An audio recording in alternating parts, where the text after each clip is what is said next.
When we're talking about the derivatives market coming onto blockchain, is it really $1.2 quadrillion?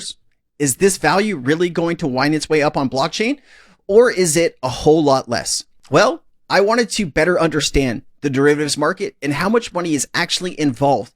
And to my surprise, it's a whole lot less than I originally thought. And I think a lot of people are looking at this the wrong way. So I wanted to go ahead and make a video to better educate you on how I am now looking at the derivatives market, because we see all the time 1 quadrillion, 600 trillion to 1 quadrillion. Is it really that much? Let's go ahead and better understand this. So the derivatives market is in a word, gigantic, often estimated over 1 quadrillion on the high end. But how can that be? Largely because there are numerous derivatives in existence available on virtually every possible type of investment asset, including equities, commodities, bonds, and currency. Some market analysis even place the size of the market to be more than 10 times of that of the global gross domestic product of the entire world. But also, however, other researchers challenge these estimates, arguing that the size of the derivatives market is vastly overstated. So it says the derivatives market is said to be over $1 quadrillion in notional value on the high end, but some analysts have that grossly overestimated. The higher end of these estimates includes the notional value of derivatives contracts. There is a large difference in the notional value actually needed or netted value of derivatives, 600 trillion versus 12.4 trillion as of 2021. And so I dug into this a little bit more.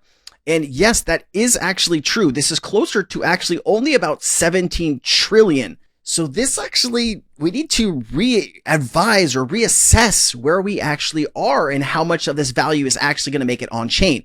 So let's go ahead and set this up. I did want to play this clip because it is talking about the derivatives market. And I think a lot of people are making the same maybe mistake I was making. Let me play this. What Ripple wants to do, what XRP will be used for, it seems like, is to tokenize or tackle the derivatives market, which is over $1 quadrillion. Okay. It's not cross-border payments. It's not this and that. It's the derivatives market. This seems like their ultimate goal, to tackle all the money. So it's going to be interesting to see how this unfolds in the future when regulations come into place and more adoption takes place. But ultimately, XRP is a digital asset, or you could call it a financial instrument to move value. You can even consider it a bridge currency to move value and facilitate liquidity, because it's so fast, it's instant, cheap, and it's energy efficient as well. So once all the value, or a lot of the value, starts making its way onto the XRP ledger, the network, because the XRP has a limited supply, it comes back to supply and demand. It's that tokenomics. And that supply and demand, if the supply is capped and demand keeps rising because of utility, use cases, all this debt, whether it's equities, value, debt coming onto the network, that's going to ultimately result in price increasing if we measure it in dollars. So, and for XLM, which is the Stellar network, it seems that their ultimate goal is to have a network and a payment system for peer-to-peer. All right. And so when I researched this, I understood this to be only 17.1 trillion. So the OTC derivatives market potential migration to blockchain involves significant value, with the current gross market valuations providing a realistic benchmark for transition. As of mid 2024, the gross market value of the OTC derivatives market stood at only $17.1 trillion, down 14% from the previous year due to interest rate policy shifts. And it says something about here, this figure represents the placement cost of all outstanding contracts and is more indicative of real economic exposure than vastly large notional values such as about 600 trillion. So a lot of this, is margin, right? Is futures contracts that have a lot of this interest inside of it that, might not always get to where it needs to go. That's why you only have about $17 trillion worth of contracts, but this notional value of 600 trillion. So it's really interesting how all of this kind of plays out.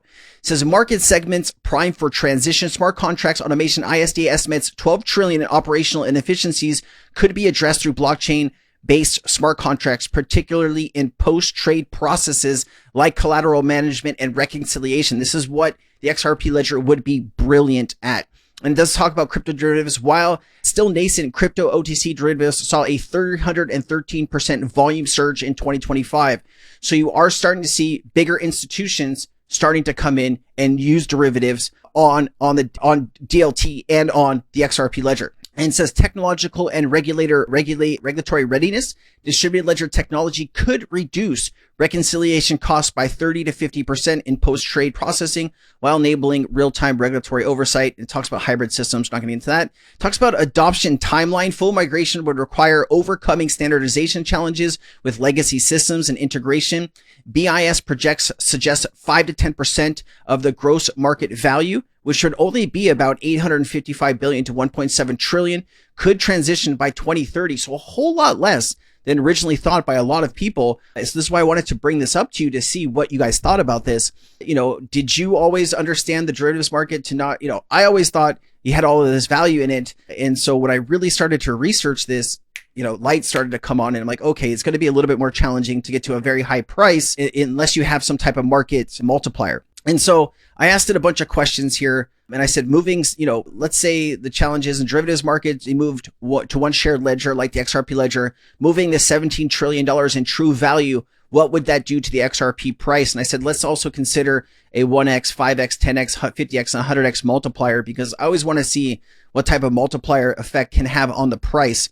And this gets into, 17 trillion, 85 trillion. So these are just with the multiplier, right? So 17 trillion total with the 5x multiplier is 85 trillion. This would be the price that it would get. So, if you had a 10x, it'd be 170 trillion. If you had a 25x, 425 trillion. And of course, if you had a 50x. So what this is it's a market multiplier of money going into the XRP ledger. It could be debt, or it could be some of these contracts that have true value that live on the XRP ledger. That true value could equate to an even larger market cap size, and price is based off of market cap. So this is why I have 1x to 100x here, because often when I ran simulations around the market multiplier, it was anywhere from 50x to like 212x. So I don't think this is so unreasonable to think that some serious multiplier could take the price into the thousands. I still think it's very possible to see a price for XRP at $10,000. I just think it's going to be a whole lot harder than I originally thought it was going to be, because there's not as much value that's going to come on. And so when we're talking about the value of XRP, absolute dynamics, your value comes from the person that you sold it to. I thought this was a great clip from Bob Way that Crypto Eerie posted, talking about the true price of XRP and how that is thought of. Let me say it, please. I want to clarify one thing that the previous person asking the questions had mentioned. No crypto, including XRP, is a store of value. Is everybody clear on that? The value you get from XRP is the value you get when you sell it. And that value quite literally comes from the person you're selling XRP to at that moment in time, right? Otherwise, it's like a virtual storage room that you could put stuff in, except for the storage room doesn't exist, so you can't put anything in it. It literally comes from the person you're selling it to. So the value of XRP going up means more people are bringing external fiat value into the system than people are trying to leave with on any given moment. When it goes down, more people are trying to leave than people are trying to bring value in. That is just the absolute dynamics. So if you want XRP to go up, you need the ecosystem to look like a place where sane people come to make good investments. Yeah. That's why I fear a little bit over pumping with. All right, let's keep it going here. So tokenization on the XRP ledger, treasury bills, corporate government bonds. This is also an area that I think is being, undervalued as far as how much of this value I think will end up on blockchains. And I think when you're talking about updating financial infrastructure, you're talking about bringing this value on chain, eventually this whole treasury bills system will eventually be all on chain. And I think it'll be spread up amongst different companies that are going to do this, because it's not just one company that's offering the tokenization of treasury bills. Obviously, this is going to be on, HBAR and XRP Ledger and all these different things. But it says tokenization platform Open Eden has announced that it will bring tokenized U.S. treasury bills a short-term US government debt obligation backed by the US Department of the Treasury to the XRP ledger. And this is something that is a $57 trillion market in the US, $140 trillion globally. And that's real value, right? It's not like, it's not a balloon value. It's the real value there. So if you were to bring over 5 trillion or $10 trillion in tokenized treasury bills onto the XRP ledger, that would bring $5 to $10 trillion worth of true value on the ledger. And if there was any type of multiplier effect, whether it's 10, 50 or 100x there, you're talking about an enormous amount of money. You could get, if you had a $10 trillion come in with a 100x multiplier, you're talking about $1 quadrillion. So this is where the price could balloon insanely. Obviously, I think though, as more value comes on the chain, you're going to have less of a multiplier, because the reason you have this multiplier is because these chains are not super liquid just yet, but they are getting there with these stable coins. And then, I wanted to better understand the bond market. Show me 10x, 25x, 50x, and 100x, multipliers and different percentages. And so here it is. The potential impact of migrating portions of the $142 trillion bond market to the XRP ledger could be pretty insane. So here is the 1x through 100x multiplier. And obviously here, if you're talking about, $14 trillion, this could have a $243 impact if there's no market multiplier at all. And then here's you go 5x, 10x, 25x. As you can see, the price just goes pretty insane. So if you could do even like a 25x multiplier on, 15 trillion dollars, you could be in the thousands of dollars for XRP. And so if you had a $10,000 XRP price and you owned 1,000 XRP, that would be worth $10 million. This is why you might not need a ton of this, but you are going to have to wait until these migrations happen. Obviously, the best chains will be picked for the most value. And, we hope that is the XRP ledger. So this is 25% of the bond market. Here's 50% of the bond market. And then, of course, here's 100% of the bond market. You're never going to get 100%, but I just wanted to look at what these prices were with these multipliers. It's pretty insane. Realistically, I don't see why you couldn't have 10% of the bond market on the XRP ledger. I don't think this is insane to think that the best blockchain on paper, when it comes to institutions and banks wanting to work with that said blockchain and trust that said blockchain and the company Ripple, I don't think it's so crazy that you could see 10% of the market on the XRP ledger. And if we can get a decent multiplier, just the value of the bond market alone, not talking about the derivatives market, you are looking for a really decent price here. And then, I wanted to better understand a few other things here. And so I pulled up some other graphs just to take a look at hypothetical scenarios about just the US bond market. Cause I always thought that if the United States really wanted to figure out their debt problem, it's not Bitcoin they should be looking to as the solution.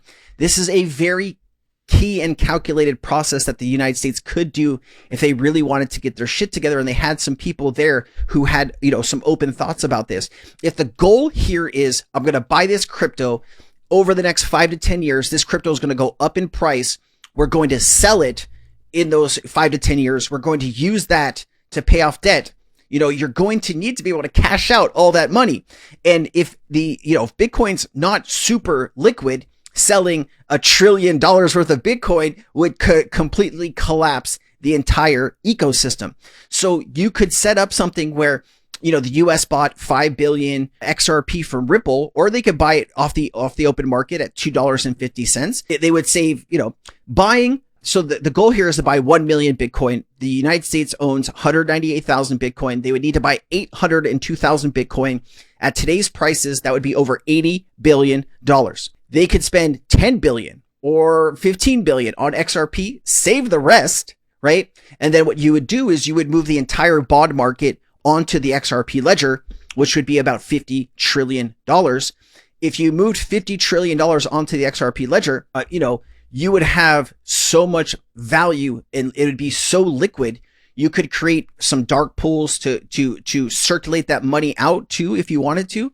I just think it would be a much better position, because if you're paying off, if you have 1 million Bitcoin, let me just go through this. You have 37 trillion in debt. You have 1 million Bitcoin. That means if you wanted to pay off half your debt or whatever, or all of your debt, you would need either to sell that Bitcoin at 18 million per token, or you would need to sell it at 36 and a half, 37 million per token. to get to the 36 million Bitcoin, you're looking at a $770 trillion market cap for Bitcoin. And the reason that it's like, oh shit, is there enough money in the world to bring Bitcoin's market cap to, 700 trillion? Because you're talking about investing paper money, regular currency into Bitcoin. Through tokenization, you can represent all of this debt or the bond market or the derivatives market on blockchain, and that has way more intrinsic value than paper currency does, right? There's just more value in these systems than there is paper currency that you can invest in Bitcoin. So anyways, don't want to get too complicated on here, but you see a lot of people talking about, Ripple replacing Swift, 15,000 per token. I think people are not really looking in the right place. Like, you're never going to have any blockchain replacing Swift 100%. The banks just won't let that happen. Now you're going to see XRP and RLUSD and all these other things moving across the Swift system. But, how much impact can Ripple really have there? I think if they focus on the bond market, they could have incredible, incredible gains. And, there are people that think, this value is going to come on the XRP ledger, and XRP's price will show that. But we just need to understand that this is not really $1 quadrillion in real value. Okay. All right, guys, I'll leave it at that. This is some other, searching I was doing, but this is not legit. So